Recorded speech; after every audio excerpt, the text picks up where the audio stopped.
push go live. Everything works. All right. Welcome everybody to the very first Hive Live. I'm Brian Costello. This is Marcos Navas. We're here to talk to you about Princeton Hive, coding and VR, share some knowledge, have some fun, give you a chance to share your ideas, questions, anything like that. And also give you a chance to check out some interesting things happening at Princeton Hive. So Marcos, welcome. I'm really excited to get this kicked off and roll this thing in because I'm really excited to be able to launch this live content with you. So tell us a little bit about yourself, Marcos. Introduce yourself to the crowd and tell us what's going on with you. Thank you, Brian. Again, welcome everyone. Welcome to the Princeton Hive K-12 live stream. Thank you, Brian, for the introductions. You know, eventually, I think we're gonna have intro segments and everything flying off here. But this is our very first show, and we're super excited to have launched our first show. It really is one of many that's coming down the line. My name is Marcos Navas. I'm actually an educator here in northern New Jersey. I'm a technology facilitator, and I do a lot outside of my district. I also am the creator and founder of Hands-On Coding Blocks.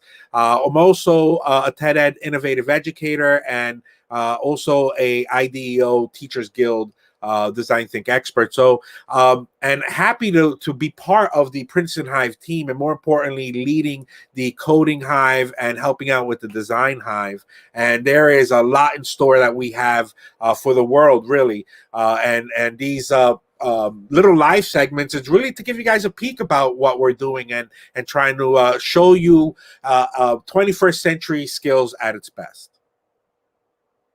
Excellent, that Marcus, love it. I'm so excited. Like I said, we've been working on this for a while. We're ready to start sharing things with the world. We have so much amazing content, but regardless of whether we have content available on the site, we want to share some great things with you all for free. Get you excited about learning these amazing skills. So Marcos is an incredible asset to our team, both as a design thinking expert and a coding expert, and an entrepreneur himself. So thrilled to have you talking to us tonight, Marcos, and we're going to share some more things about what Marcos knows about coding later on in the show. My name is Brian Costello. I am working with our XR, which is augmented and virtual reality, mixed reality, basically anything that extends reality beyond what you can see. So, we're going to talk a little bit about that. I've been working with this for the past 7 years, teaching it to adults, to kids, at various levels, so beginner to up through some advanced stuff, and we're excited to just showcase some different things. And today, I'm not going to get into too many skills pieces. I'm really going to talk to you about some high interest content, which is, what does how does VR work in some of the most basic senses, and how do you differentiate between some of the devices that are out there if you're taking a look at VR? So. First up, we're going to have Marcos talk to us a little bit about coding and about the value of coding and what we can do with it. And then I'm going to jump in and tell you a little bit about VR.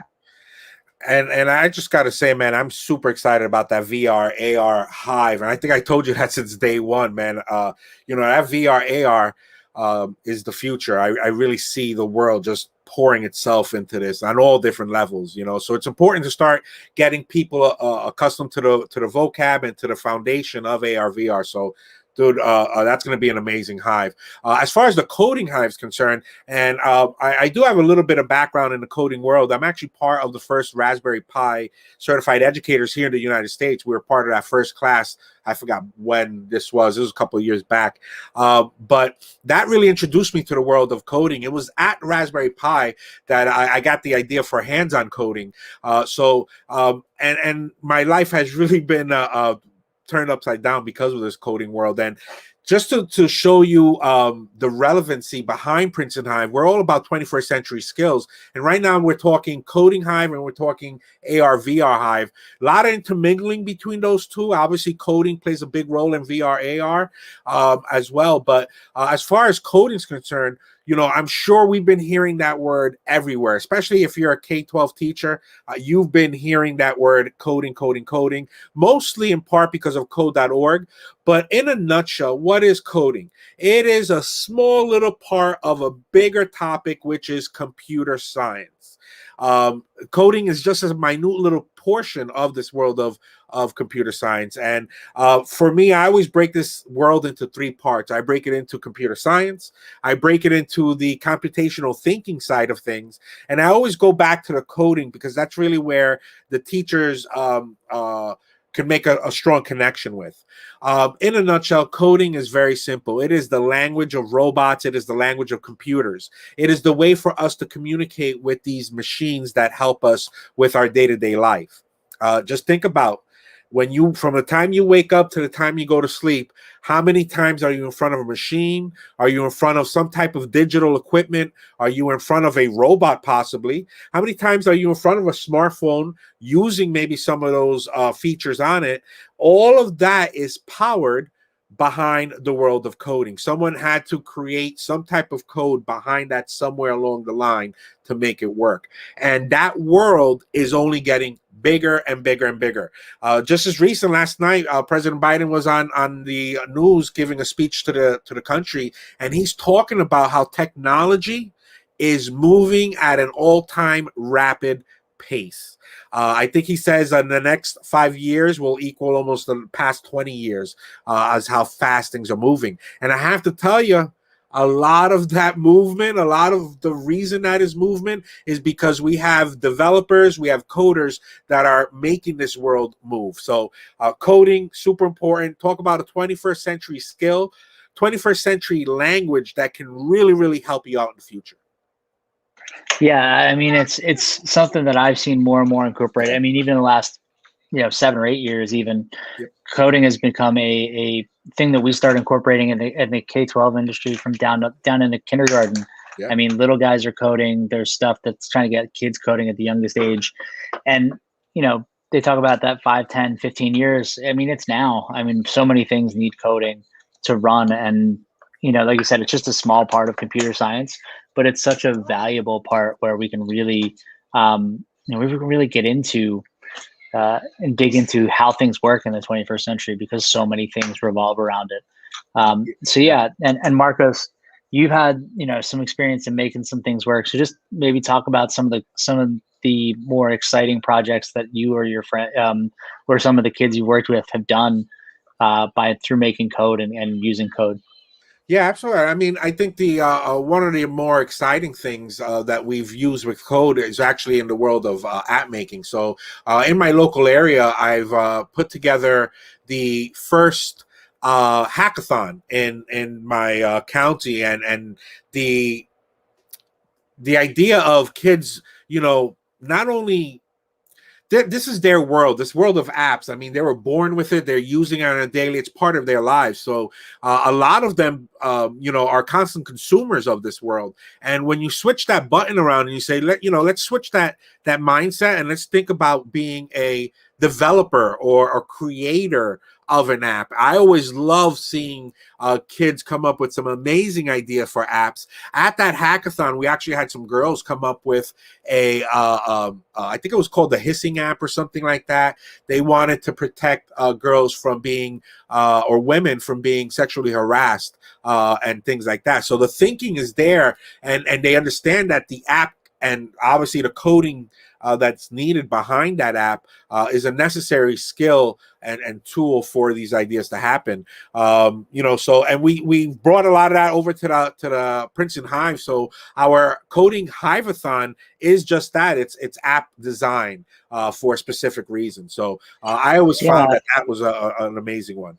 I love that. And apps really do. I mean, apps are driving the world right now. The app market is massive. And whether your app is free or paid, it doesn't really matter. That market there is huge. And, with the rise of everything mobile, I mean, apps are everywhere. So I think that's so great. And I love the way that you've got kids thinking about bigger issues, right? Social issues, not just, hey, can I make a video game? But more importantly, hey, can I come up with a solution to a problem, which is what coding really is all about, right? I mean, even the problem of, hey, I'm bored, let me make something to entertain myself. Yeah, that's a solution to a problem. But you've got kids thinking about big issues, and that's awesome. And you know what? And the same happens with your Hive in VR AR. Thinking of not just what they're used to as far as some of these apps that are using that feature. But again, changing that to, how about we create some VR AR? So why don't you talk about some of that VR AR world? I think one of the questions you wanted to shine light on is, what is a DOF? So why don't we start with that? Yeah. The VR world especially is, so specifically this is to virtual reality, and I wanted to talk about some of those language pieces and the VR world, because with the push out of the Oculus Quest and the Quest 2 this year, VR has really exploded in the consumer market, which has been amazing. And there's some incredible use cases, especially in terms of social emotional quality. And I see new use cases all the time. But one of the things that people talk about when they talk about these headsets is 6DOF, 3DOF. Sometimes you see the difference between like your phone-based VR and your headsets VR and different types of things. And so degrees of freedom is what your DOF really means. And I'm gonna the image is a little bit small, but I'm gonna try and share that image with you guys on the screen. See if I can put it up there for everybody. But degrees of freedom is it's the kind of thing that, here we go. So there's traditionally your 3 degrees of freedom when you use like a phone-based VR, which is pitching, like looking up and down, yawing, turning left and right, and then rolling side to side like this. So if you're using a cell phone device for VR, or even a basic headset, something like that's maybe not supported anymore, like an Oculus Go, they have 3 degrees of freedom, which basically means you can't move around the environment. You can only move your head. The second level of that, and that's what most of these headsets have turned to now, and it's what the wire-based headsets have had for a long time, is this 6 degrees of freedom, which allow you to elevate, moving up and down, strafe side to side, and surge forward and backward, meaning you can fully immerse yourself in the environment. You can go all over the place and really see, really experience a truly immersive space. And what is really incredible about what Facebook and Oculus have put together, there's some downsides to it, that we can talk about eventually. But some of the really, really amazing stuff is that they've put together a device that doesn't require wires, that can map out a place within your space so that you don't crash into things. In the past, you needed an $800, you needed a minimum $800 computer plus a $400 website plus a 12-foot cable and a bunch of like poles with like, Dude, it was a whole setup. I mean, I'm I remember, because I right away think of those social media gifs and videos of like the older generation putting one of these on and then freaking out because they can't realize what's real or fake. They can't wrap their head around it, right? Yeah, so it's wild. But in the past you have those crazy headsets, and it's those crazy headsets, and people are, they have all this stuff. So I remember like friends of mine would bring them to conferences to display on, like they're carrying around a suitcase full of equipment for one headset. And now, I mean, you can actually, for $300, you can get an Oculus Quest 2, which you can draw the space you want to play in. And they're constantly making it better. So what they end up doing is, and the second thing I was going to talk about is refresh rate, right? So if you're a gamer, you know about refresh rates. And the better your refresh rate, the smoother the experience. So in gaming, it's like, okay, if I get that little bit better, maybe I have an advantage over my opponent. In VR, it makes an even bigger difference. And you'll see most of these systems, when Quest first came out, it came out with a 72 frame refresh rate, which means every 72 times refreshing in a minute, it would just consistently refresh that screen. So you constantly see the vertical refresh, and you see, boom, all right, here comes, but when you start turning your head side to side quickly, because you're looking from place to place, there's a little bit of a lag. Yeah, like a glitch lag. Yeah. So it's just a little bit delayed. And what that does, and that's one of the things, so if you're looking at phone-based VR, or you're looking at some of the lower end quality VR systems, people will say, oh, I can't use VR because I get sick. Well, guess what? You get sick because the refresh rate is poor, or because you're in 3DOF and you can't move around the space. So being able to move around the space takes away a lot of that sickness. The other thing is refresh rate. So Quest has actually come up with an update And I mean, Vive Pro headsets do this too, and they're coming out with their own. Um, they're coming out with a fitness version of a headset, which I think is really cool because VR fitness is becoming a big thing. Yeah, But yeah, it's it like a definitely is. lighter, airier headset you can kind of deal with and not be all sweaty, and not weigh you down while you're doing it. But the new updates for these headsets, so Quest and Vive Pro and things like that, they're running refresh rates at 120, Wow. which is almost as good as most monitors and televisions. Like they are really Yeah, cruising yeah, on the refresh rates. It's just about as good as if you were running it on a computer. And so that makes a huge difference. So for those people who think like, oh, I can't use VR, I get sick. Unless you're doing like a space-based VR where you're weightless, and I try to tell people all the time, if this is your first VR experience, don't do like a trip to the space station. Why? Because you probably get sick in space too. Like you can't throw in yourself into a weightless environment and then also have the VR going at the yeah, same time. So it is, but if you put yourself in a standard normal environment where you're in control of moving backward and forward, side to side, and the refresh rate's good, so when you move your head, it doesn't cause any issues. You're not going to have that sickness issue that you had for most people. yeah, It's one of those big things, like people who get motion sickness on those like rides that move you around and the screen's going. Well, it's because you're not really moving, so it's tricking your brain and you feel awkward. But if you're moving and the world around you moves with you, you lose some of that issue of sickness. So there's a lot of people who can actually benefit and use VR from this now. So there's some really cool things that you can do with that. Social VR is you can get in there and have conversations, play games. Like I said, they're using VR for fitness now. Some really cool fitness apps where you get like trainers to work with, and you do your different activities in VR, and they have different workouts, just like you would with like a Peloton or one of things like that. You can do that in VR now with stuff like and, Supernatural VR and things like and that. imagine in the K-12 setting how cool. Talk about intrinsic motivation right from the opening of a door. Imagine if gym classes were done in VR, with that technology that you just talked about, especially in the Yeah, virtual world with what we just went through in pandemic. yeah. Being virtual, that is a great way. You're home, boom, drop it, and do it on screen or whatever. That's And in the past, it was cost prohibitive and tech prohibitive, and there's all kinds of restrictions. And the more and more, it's becoming less and less prohibitive. It's becoming more realistic. And we'll talk other days about mixed reality headsets and things like that, which quite frankly are still cost prohibitive in a lot of ways, but it's coming. It's getting there. yeah, And that's the great thing about this technology. And you said like engagement at the K-12 level. yeah, I've never. Like I taught lessons this week with kids building VR and co-spaces, right? And they like every kid was just plowing away. Now, not all of them did the assignment exactly the way I asked, but I didn't really care because they were working hard and they were developing. The lesson was on coding, but they pulled through the assignment. They were building Matt's School of Tomorrow. So our colleague Matt Murray, um, awesome. I had them think about the School of Tomorrow and build out some ideas for what that could look like.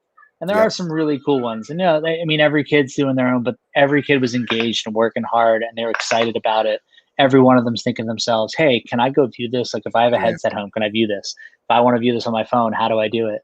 I'm like, "All right, well, here's how you do it." And little by little, they're all totally engrossed in this lesson, digging yeah. into it, and it just shows you like these kids are 11, 12 years old. Um, at any age you can do it. So it's not like, I've Yep, worked with yep, 8, 9-year-olds on this stuff before. So it's definitely something you can have yep. your 10, 11, 12-year-olds doing, and they can start to get into it. And I love that because just like with coding, Yeah, um, there's going to be so many applications of this in the next 5 years. And there already is so many applications of it if you look at the business world, but even the consumer world, it's just all over the place now. So yeah. It's exciting. just It's really it's exciting what's exciting coming down the stuff. Yeah. pipeline. Yeah, So speaking and of you know what's what? coming down that pipeline, Yeah, and being live on the stream right now, pretty exciting that having a platform now that maybe you and I can start geeking out on some of these K-12 coding and AR VR topics, and maybe inviting some guests to come and speak with us Yeah. and talk about it. And even, I know you and I spoke about the idea of maybe even bringing in some of the younger generation to talk about their perspective. So this is going to be a super, super cool project that we just launched today. So showcasing some exciting things for kids and things like that. It's going to be a lot of fun. So, I'm fired up about continuing this. It's really exciting. We're gonna start trying to do this on Tuesdays every week.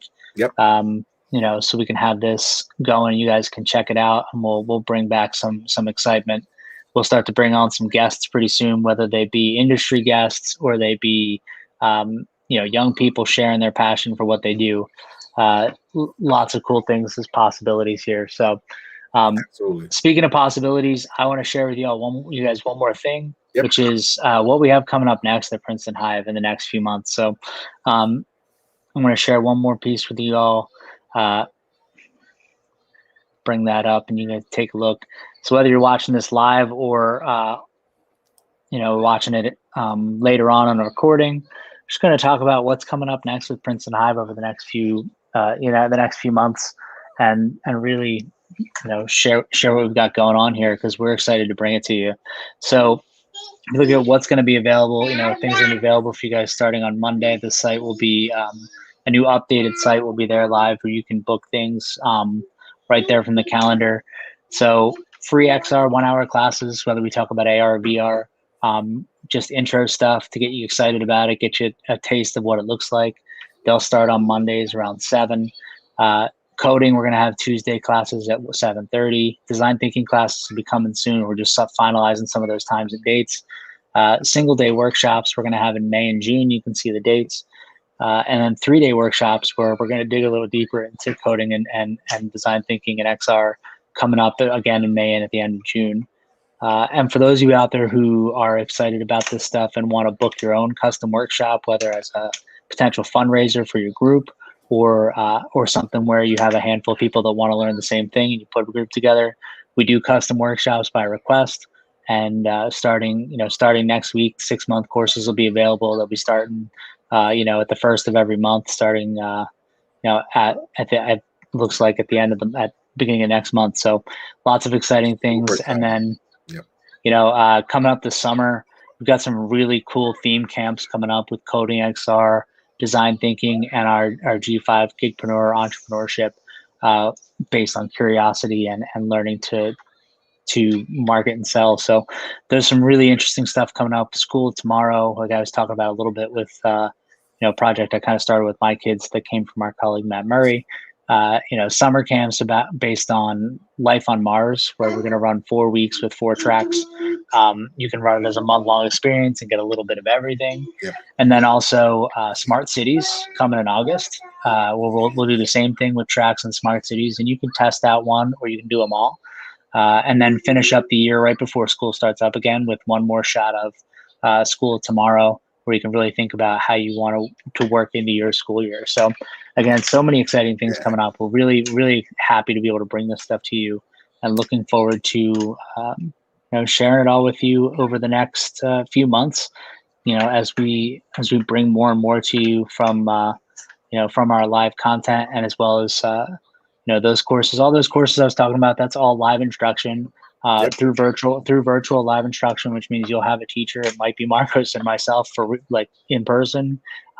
If not, a lot of that content will be developed. It's been developed by Marcos and myself, as well as other experts in our industries. So we're looking forward to sharing this stuff with you. Like I said, it's big passion for both of us, and we are very excited. Go ahead, Marcos. You know what the best part of it? It's just the beginning. Like we're just starting this up. We are really, really looking to expand this and create a global community around this.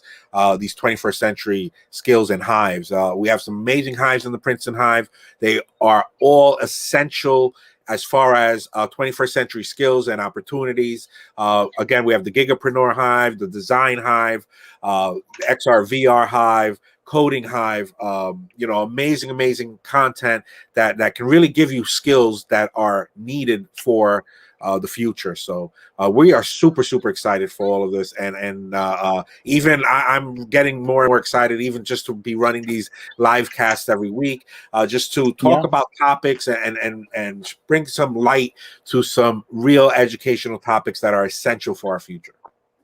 Yeah, and to share with people, especially young people. The more young people, the better. And people have questions or comments. Totally. Like, it's one of the things I love about this format is you can ask your questions live while we're talking here.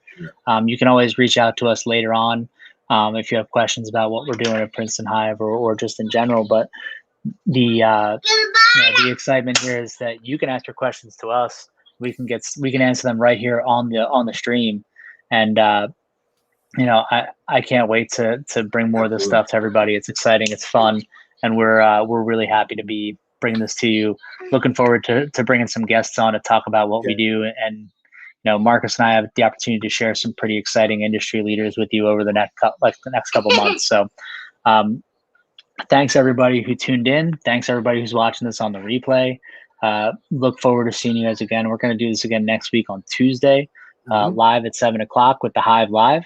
And we'll catch you guys next week. So see you in the Hive, everyone.